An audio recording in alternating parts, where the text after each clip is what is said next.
रात्रि में बैठ जाइएगा। रात्रि में मंत्रणा हुई कि क्यों ना हमारी 3 कन्याएं और हैं और दशरथ जी महाराज के 3 पुत्र और हैं। बोले जय श्री कृष्ण, जोर से बोले जय श्री कृष्ण। बैठ जाइएगा, सभी लोग बैठ जाइए, क्योंकि हम कथा को फिर से चला सके। थक जाएंगे तो बता देना। कृष्ण जन्म 12 बजे ही होता है। कृष्ण जन्म 12 बजे। ये भी सही कहा। तो महाराज चलिए, रात्रि में मंत्रणा हुई और मंत्रणा में यह कहा कि हमारी 3 कन्याएं हैं और दशरथ जी महाराज के 3 राजकुमार और हैं। क्यों ना बहती गंगा में स्नान कर लिया जाए। कुशध्वज की 2 पुत्रियां मांडवी और श्रुतकीर्ति, दशरथ जनक जी की 2 पुत्रियां, एक धर्मपुत्री माता सीता और दूसरी औरस पुत्री उर्मिला। तो पत्रिका पहुंची अयोध्या और अयोध्या में जैसे ही दशरथ जी ने देखा, ओ दशरथ जी तो आज महाराज दुल्हा बने श्री राम जी आज मिथिला नगर में। दशरथ जी महाराज ने जैसे ही पत्रिका देखी तो बारात लेकर के आए हैं। जनवासा हुआ और विधिवत मंत्रोच्चारण के साथ माता जानकी जी का विवाह भगवान श्री रामचंद्र जी के साथ संपन्न हुआ और भरत जी का विवाह मांडवी माता के साथ संपन्न हुआ। शत्रुघ्न जी का विवाह श्रुतकीर्ति जी के साथ संपन्न हुआ और लक्ष्मण जी का विवाह उर्मिला जी के साथ, माता उर्मिला जी के साथ संपन्न हुआ।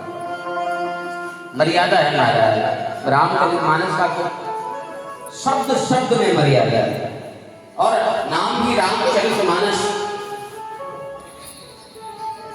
रामचरित्र मानस। अरे मानवो, राम जी के चरित्र का अनुसरण करो, रामचरितमानस। विवाह संपन्न हुआ, खूब दान दिया है।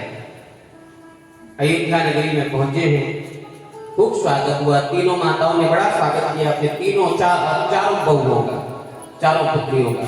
बहू कम, पुत्रियां अधिक। सुख का समय बड़ा अल्प सा लगता है, छोटा सा लगता है, लेकिन दुख का समय थोड़ा भी बहुत लगता है भगवान।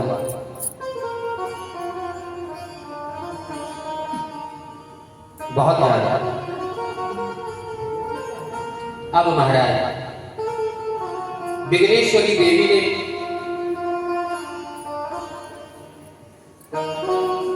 अवध में डेरा जमाया। विघ्नेश्वरी देवी कौन? मंथरा।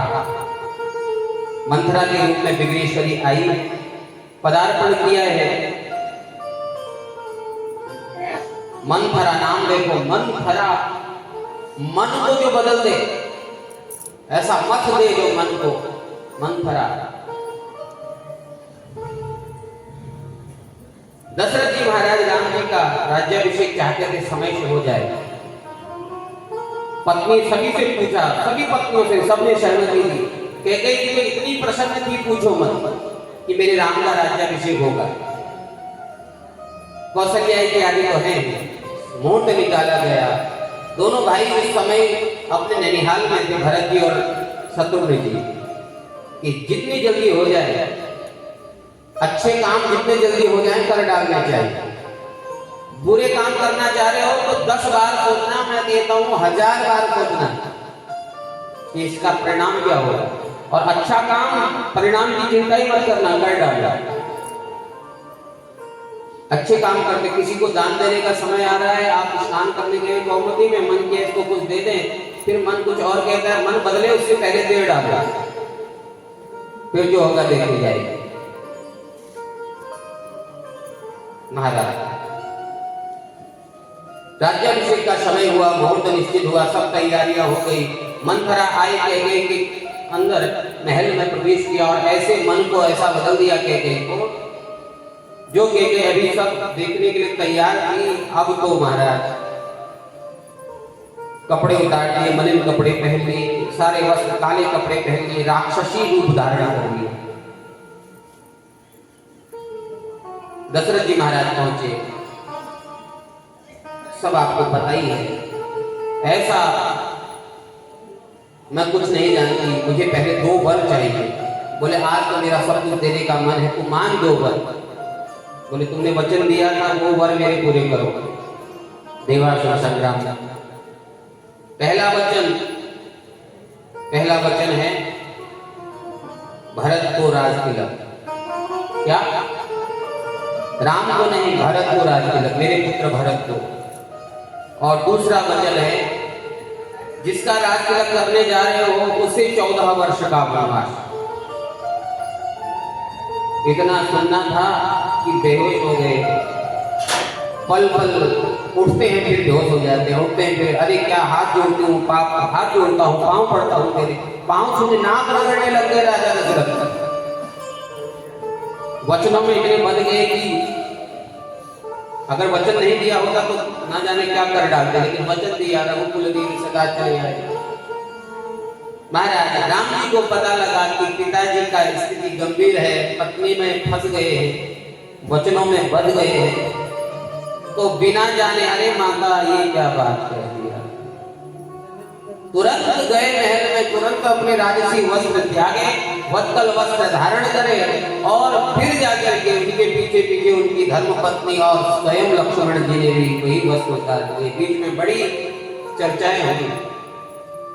पिताजी को प्रणाम की आज्ञा दीजिए महाराज, आप अगर मेरे से पहले कहते ये बात तो देर कर दिया आपने, लेकिन फिर भी अपने पिता के वचनों का मान सम्मान का ख्याल रखने के लिए, वो मान ना घटना पाए, जो रघुकुल की मर्यादा है वो ना धूमिल होने पाए, तो वत्कल वस्त्र पहने, जटा जूट धारण किया।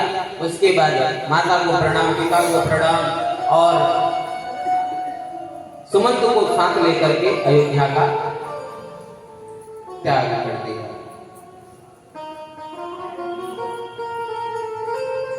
सारे अयोध्यावासी रोने लगे। महाराज रोए भी क्यों नहीं, जिनमें ही सब कुछ दिखते हैं, जब वही प्राण चले जाएं तो अश्रु तो प्रवाहित हो ही जाते हैं। कौशल्या को यहाँ पर बड़ा सुंदर उपदेश दिया है सुमित्रा ने लक्ष्मण जी को, और लक्ष्मण जी ने उर्मिला जी भी जाने के लिए तैयार हुए, तो लक्ष्मण ने कहा नहीं, घर में रुको, मेरे पीछे माता कौशल्या का ध्यान, बड़ी माँ का ध्यान कौन रखेगा? अपनी माँ का नहीं। माता के पुत्र भी जा रहे हैं, पुत्र भैया राम भी जा रहे हैं, भाभी जी भी जा रहे हैं, तो मेरी माँ का, बड़ी माँ का ध्यान कौन रखेगा? और सुनो, एक आंसू भी नहीं आने चाहिए। बोले आंसू तो छोड़िए, मैं जब तक आप लौट के नहीं आती पलके तक नहीं सकता हूँ। तो रोज दिए जला के, अखंड दिए, वो 14 वर्ष में जितने दिन होते हैं उतने दिए जला के थे उर्मिला, अखंड हो गए। सुमित्रा जी ने बड़ा उपदेश दिया राम जी से, उनकी चरणों की सेवा करना, जब तक सो ना जाए तब तक सोना नहीं, तेरा भाई जब तक सो ना जाए, तेरी भाभी जब तक सो ना जाए, चरणों की सेवा, आन बान की परवाह ना करना, सेवा करना। अयोध्या पुरवासी हो रहे हैं, जरा देर ठहरो राम, तमन्ना यही है, अभी हमने जी भर के देखा नहीं है।